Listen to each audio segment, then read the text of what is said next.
Let me show you my baked ziti. So I have a pot of water that I put on to boil and I heavily salted it. I'm going to go ahead and cook my ziti to al dente, which means to the bite. You're not going to fully cook it because it's going to cook longer once you bake it in the oven. So follow the package instructions or set a timer, but anywhere between 7 to 9 minutes is usually typically how long it takes for any pasta to cook that's dried. Then you're going to go ahead and drain your pasta. After you have it drained, you're just going to throw it right back into your pot because you're just going to throw your sauce in there and all your cheese, and you're going to go ahead and give everything a good mix. So I'm taking my sauce here and I'm going to go ahead and throw that into the pan with the noodles. So this is my meatballs and sauce from my previous video. So like I said, it does freeze well. So I took it out the night before and just let it thaw in the refrigerator. And then right before I start cooking, I go ahead and I just remove it and just let it sit out. And then I just toss it in there with the noodles. So what I'm going to do is just toss it around to see how much sauce I have in there. And if I need a little extra sauce, I'm going to go ahead and just grab a jar of sauce or a can of sauce. And I'm just going to throw it in there and throw a little more seasoning in there, some garlic, some onion, and some pepper. And then go from there before I add my cheese. So I'm using a small container of whole milk ricotta here. I'm going to go ahead and throw that in there, and then a handful of Parmesan I throw in there also. And then I'm just going to give everything a good mix.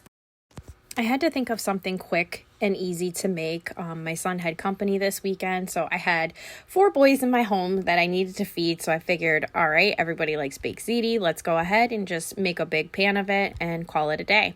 So here I am, adding my Parmesan cheese, using about a handful of it. And then I'm going to use some cheese on top also.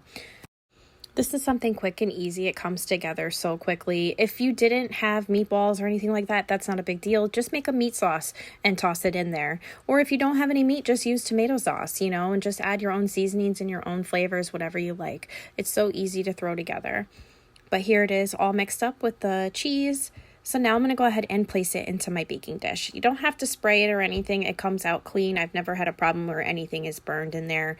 So you just plop it all in there. And then you're just going to evenly distribute it and then throw some cheese on top. Use whatever cheese you like. I do use Italian blend and mozzarella. So here I am just spreading everything out evenly before I place my cheese on top.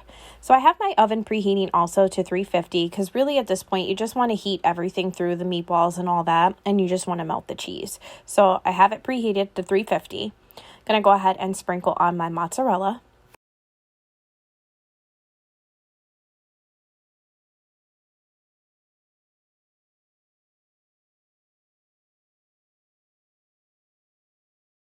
And now I'm going to go ahead and put my Italian blend on top as well. You can also throw on some grated Parmesan. It's whatever cheese you like. You can use sliced provolone. It's whatever you prefer, whatever your family likes. Now I'm going to cover it, and then I'm going to get ready to place it in the oven. You really just want to heat everything through, like I said before, and you're just going to melt the cheese on top. So I'm going to let it go for about a half hour, and this is what it looks like when it's done. Thanks for watching.